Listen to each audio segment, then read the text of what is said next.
ครับผมสวัสดีครับวันนี้ขอต้อนรับเขาสู่ช่องเพื่อนนะครับผมครับมื้อนี้เพิ่นพามาพาป่าว่าซั่นว่ามาพาป่ากินปลากัน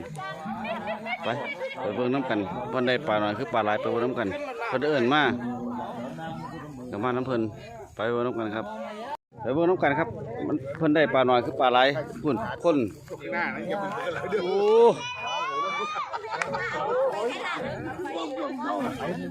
คักไปเบิ่งตัวปลาน้ำกันเพิ่นได้ปลาหน่อยคือปลาใหญ่ไปเบิ่งน้ำกัน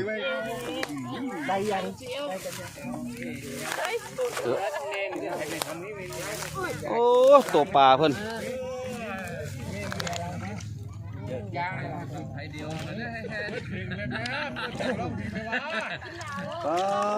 ตัวปลาพี่ถ้าพี่ปิ้งปลาถ้าพี่เพิ่นปิ้งปลาทำน้อยเดียวเหรอเพิ่นบ่ได้ย่านกล้องเด้ทางพี่เพิ่นบ่ได้ย่านกล้องเด้เพิ่นเล่นกล้องดีคือยังไงเด้ท่านมันเดียวมันสุกกินมันสดจากเอ้ยต้องตามต้องดูไหมจะมีแล้วนี่ทางพี่เพิ่นก็ปลาทางเดียวอันนี้หน่อยฮะเพื่อนให้มันทางพี่แรงมันเปิดไฟไฟเห็นมั้ยไม่ตีว่าบล็อกคนนั้นทำไมนึกมันเอาโฟมคนอื่นเอาจะมีอะไรทั้งหมดล่ะเดี๋ยวป้าบล็อกเอาโฟมป้าจะเชื่อมมูทูเองมันอยู่ติดภูเขาเด้ติดภูเขาเด้พี่น้องนี่ติดก็ติดภูเขาเลยนี่น้องสาเพิ่นนี่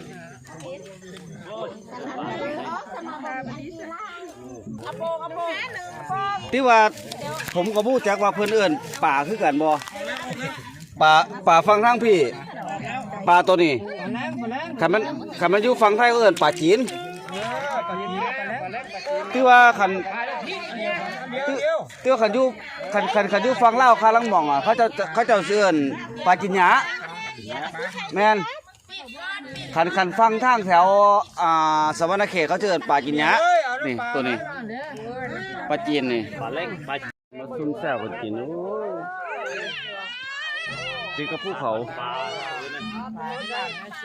ภูเขาอันนี้น้องสาคนอยู่นี่นี่น้องสาคนอยู่นี่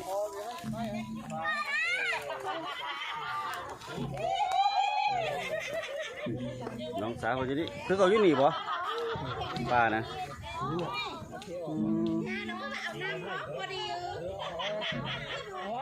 คักแล้ว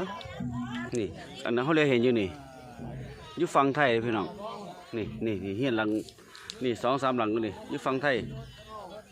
พ่อขามน้ำฝั่งพี่สิเป็นฝั่งลาวเขาทั้งหมดก็เป็นเขาไทยฝั่งไทยฝั่งเขาทั้งคุณ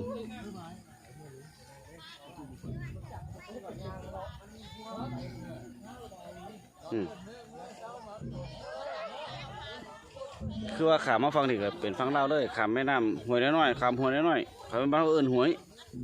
แต่วันเพิ่นเอิญแม่น้ำเหียงเพิ่นว่าขามมาได้หน่อยนี่กันฟังผุนนั่นเฮียน3-4 ดังหนึ่งอยู่ฟังไทยนี่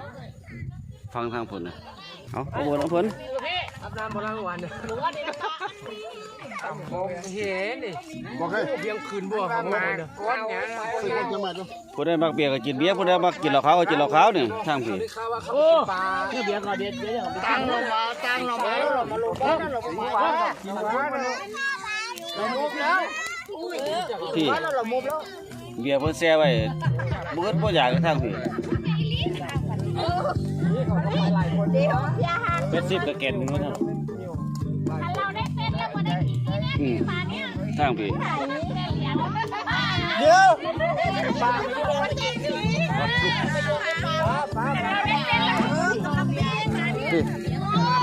คนเดี๋ยวมันบ่สุกยา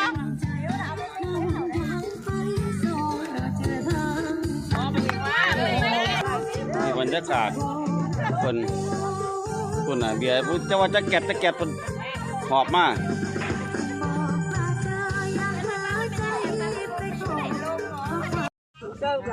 เอาบ่นี่ต่างคนต่างเมาต่างคนต่างกินแล้วบ่นี่เรียบร้อยแล้วบ่นี่นอนคนมันมือเอาสบายจนมันเลยก็แหลมแค่อยู่กินทุกครั้ง กินไปเอาผู้เฮ็ดก็เฮ็ดผู้จริงก็กิน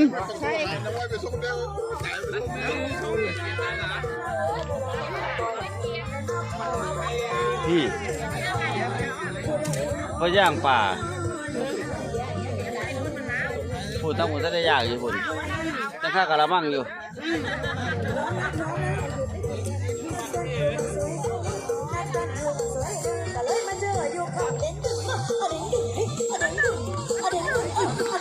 อันนั้นดังสุดแล้วเหรอดังสุดแล้วเหรอ บ่เราบ่ทางพุ่น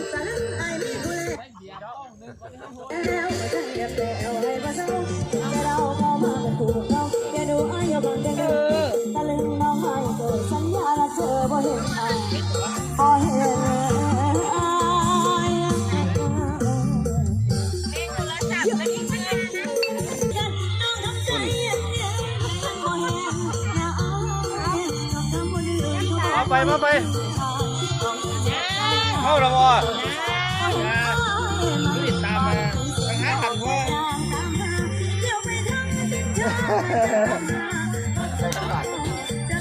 แต่ก่อนนั้นมันจำกัดนะหันแล้วมือแล้ว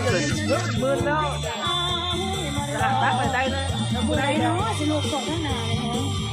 โอ้ยม่วนคักทั้งผีเพิ่นกินที่นี้เพิ่นบ่ได้กินคือทางบ้านเฮาเพิ่นกินเพิ่นโฮมโตกินนี่นี่พุ่นน่ะ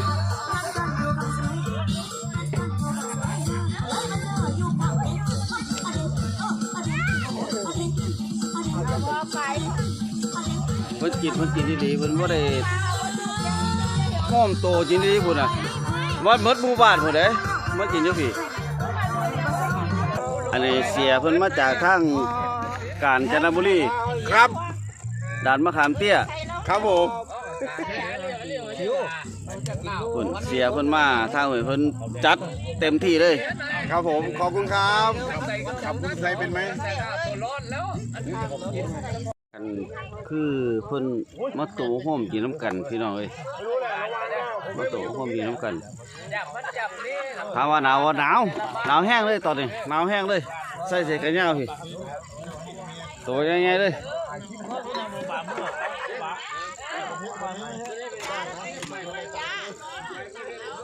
อันนี้คนตัวบนห้อมกินน้ำกันอันนี้คนตัวบนห้อมกินน้ำกันนี่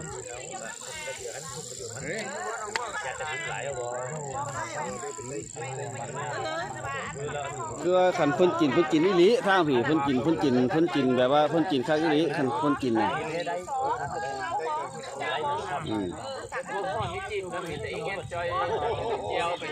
มี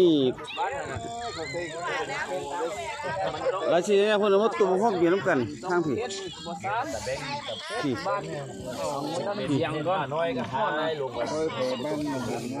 โยกมาทางผีเพิ่นกินเงินทางผีเพิ่นกินเงินโอ้เพิ่นกินคักกินแน่เด้ทางผีคือเพิ่นกินคือว่ากินเพิ่นบ่ได้กินพร้อมเพื่อแล้วเพิ่นกินแค่มื้อเดียวกินมื้อเดียวเพิ่นก็เศร้ากินต่อไปก็ไปหาสู่เวียดสู่งานกันต่อไป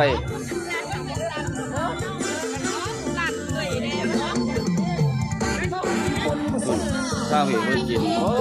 ยใส่ลงไป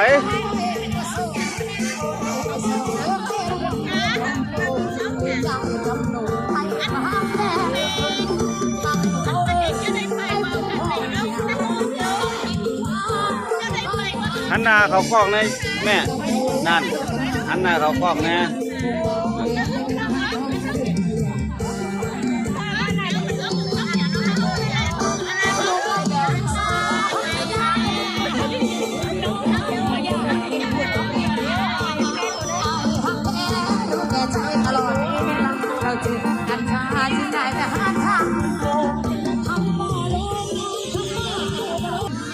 นี่เพิ่นปิ้งปลาย่างปลา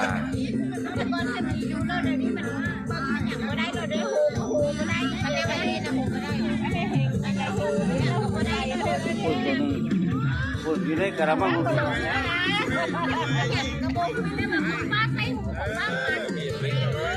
เบิ่งอีเกิ่งเทั้งลมเทั้งหนาวพี่น้องเอ้ยเบิ่ง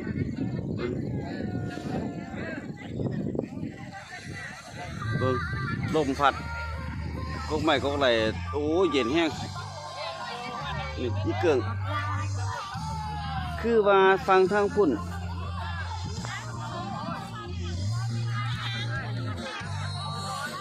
อันนี้เขาอยู่ทางไงหน้าเพิ่นเลยนี่ให้หน้าเพิ่นนี่อันนี้เขาฟังคงพุ่นฟังท่าแก่งพุ่นฟังท่าแก่งเป็นฟังไทยเด้ฟังท่าแก่งนะพุ่นเป็นฟังไทย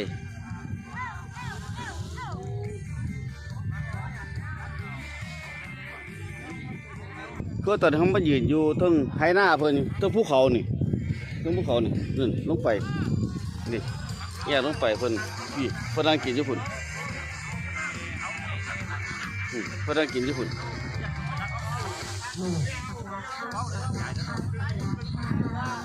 พี่เพิ่นนั่งกินทั้งพี่ตัดคือว่าตอนที่เคยนะเขาต้องอยู่ทั้งเทิงเพิ่นอยู่ข้างล่างอันนี้เพิ่นอยู่กินอยู่ใต้ภูเขา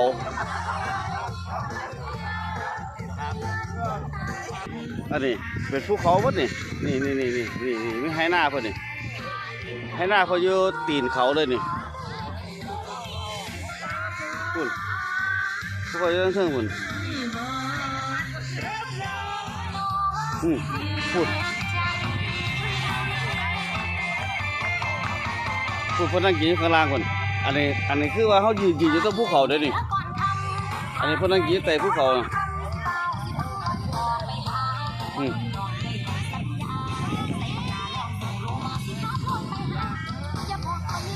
อ้บรรยากาศได้แท้ทั้งเย็นทั้ง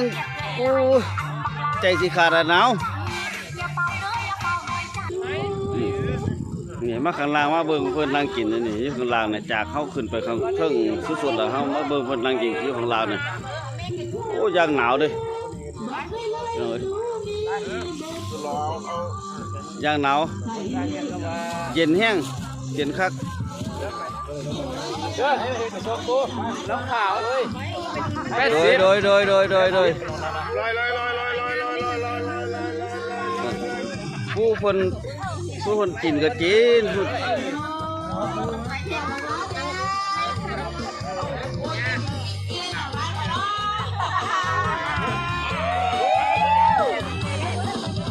ผู้คนย่างปลาก็เพื่อก็ย่างไปย่างไปน้ำกินไปน้ำ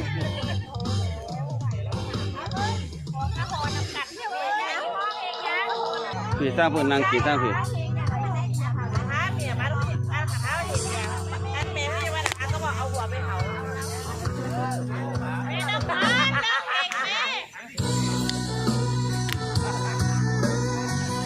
กันพ้นจิตที่ดีท่ามพี่